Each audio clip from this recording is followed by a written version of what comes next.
the name of the one holy and undivided Trinity. Amen. Amen. Oh, good morning. Good morning. So, you may or may not know, or knowing you may not care, that I was brought up in the Episcopal Church in Northwest Connecticut, Litchfield. A Gothic building, very different from this one, with its own sort of beauty. I prefer this, but it had beautiful stained glass windows, a carved reredos behind the altar, and in the middle of the reredos, an oil painting. So right there, an oil painting. And Dr. Dunn was my rector. He had taught at Yale. He was sort of starchy, but interested enough in kids to engage me in conversation. Jane remembers him. Starchy? Good word? Very good. He used to come and visit my grandparents, made pastoral calls, and it was always when you could hear the ice falling in the glass. 5 o'clock in the afternoon. Cocktails. Dr. Dunn would appear. Anyway, so Dr. Dunn started talking to me, and he said, and I was, 7 maybe, and he goes, "Dave, do you know what that picture is behind the altar?" "You don't know what it is." And I'm like, "Well, Dr. Dunn, I don't know. I think it may be the Last Supper." He says, "No, you're wrong. Here, I'll show you what it was. Come on." We rehearsed this at 8 o'clock, so it's not a whole surprise to them. They know exactly what to do. Okay, ready? This is the painting.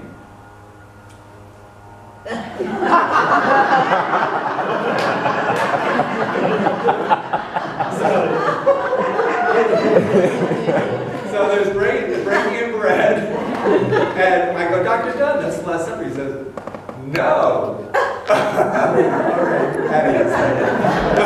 He goes, no.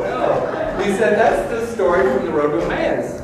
And he rehearses the story for me, and he says, "That's the moment when they recognize him, but just before he vanishes from their sight." It's like, a frame from a movie, and the next frame would be poof, gone, and there's an empty space there, and they're looking at nothing.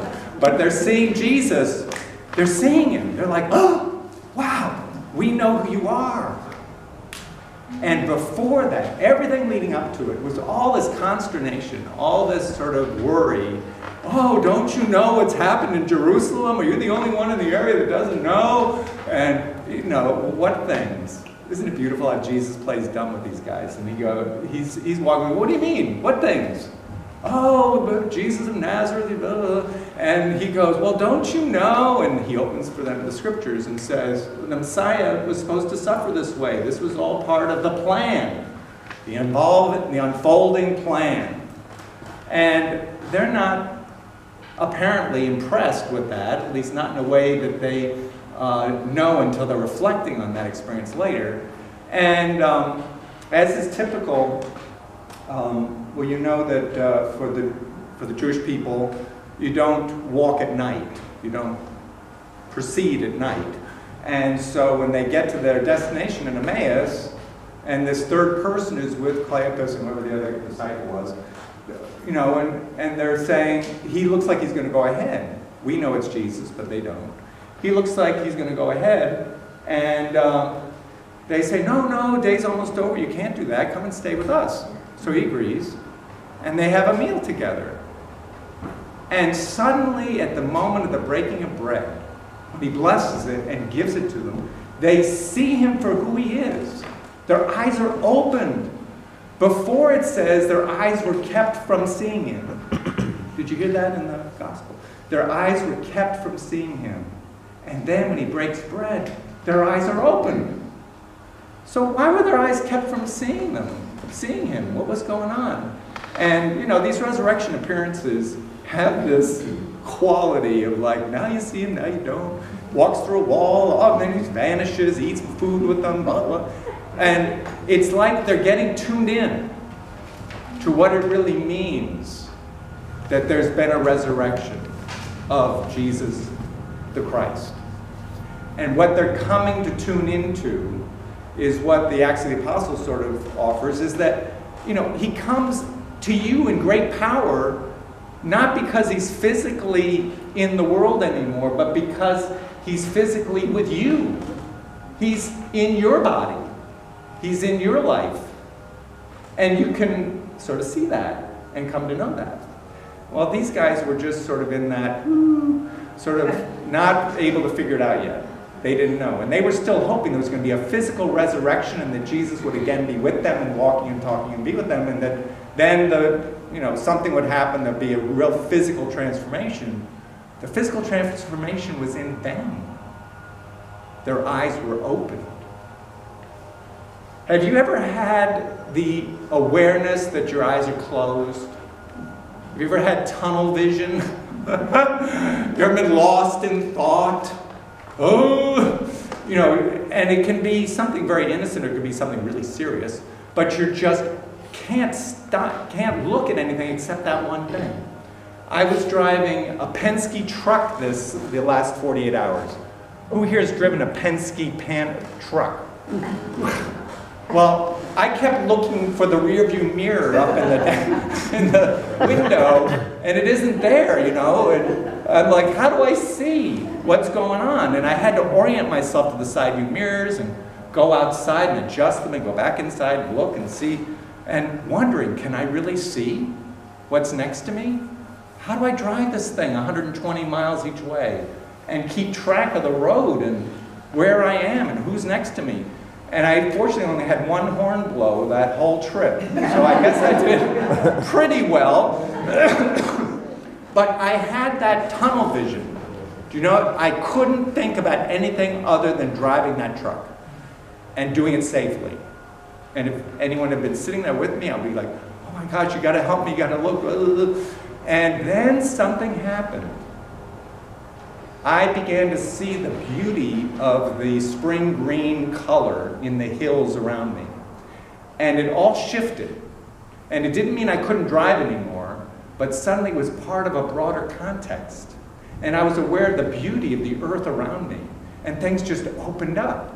And so I still had to pay attention to my driving, but it was in a broader context. Do you see what I'm saying? And the resurrection has to do with much, but one consequence of the resurrection is that you and I don't have to live with tunnel vision. We don't have to just be focused, oh my God, on these circumstances that are right here in front of me, or what's going on in the world, or what the latest headline is, or whatever. I don't know about you, but I can get lost in that. And I can just have this consternation and go, oh, I've got to get something to happen about this. And that was the road to Emmaus. They're like, oh, we've got to have something happen about this. We knew what God was doing, we thought, and then this happened, and now what, now what, now what, now what? And then Jesus broke bread in their presence, and suddenly it all opened up. Had anything really changed? Well, maybe they're thinking, maybe we weren't so sure about these circumstances. Maybe it isn't how we thought it was. Maybe there's something else going on. Maybe something hopeful's happening, and they come running in the dark back to their friends, and they start sharing these stories of resurrection experience. And things start to open. They start to open. So in small ways and in big ways, the resurrection can expand our vision. And we can come to know that in spite of evidence to the contrary, God is benevolent and doing something good in the world and in our lives. And we can have a lot of evidence to the contrary that can cloud our vision, and we don't see the goodness of God in ourselves, in our neighbor, or in the world. And there is very good reason that we can offer for why we should not see the goodness. But that is denying the resurrection. That's denying our identity as people that have been claimed, adopted by the God who created us, and given the resurrection in our hearts and lives, to see the world as a place of benevolence, and to see ourselves as instruments of benevolence, not as instruments of correction, as good as sometimes that can be, but instruments of love in the world. And that we've been given the gift to see and know and be that, regardless of what's happening. And that can be really hard sometimes. I mean, these poor guys on the road to Emmaus had lots of reasons to be lost in thought and lost in consternation. And we can all fall into that. And, you know, we don't have to go far to think of reasons why we should be lost in thought. And reasons why we should be despairing. Or reasons why. But it's a lot bigger than what you and I can see. And we need to catch hold of that.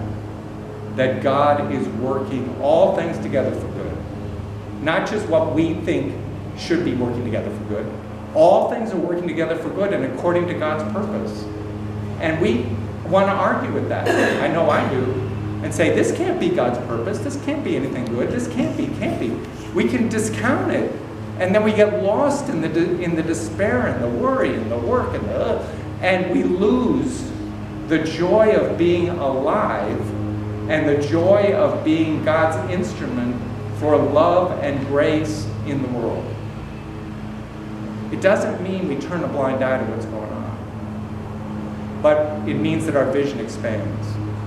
And we can see that, yes, this is happening, but God is working God's grace through my life, through the life of those I love, through the lives of those I don't love, through the life of the world. It's a much bigger picture than you and I can see.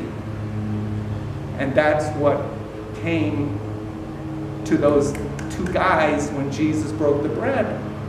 They could see, and it opened up. And suddenly everything was changed. Well, that's our continuing experience. It's why we break bread every Sunday, to sort of remind us, you know, there's a lot more than what I can see. There's a lot more.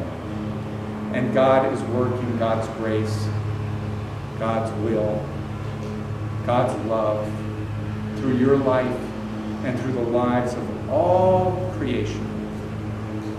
Because He made it, she made it, and it's great. What was that good for?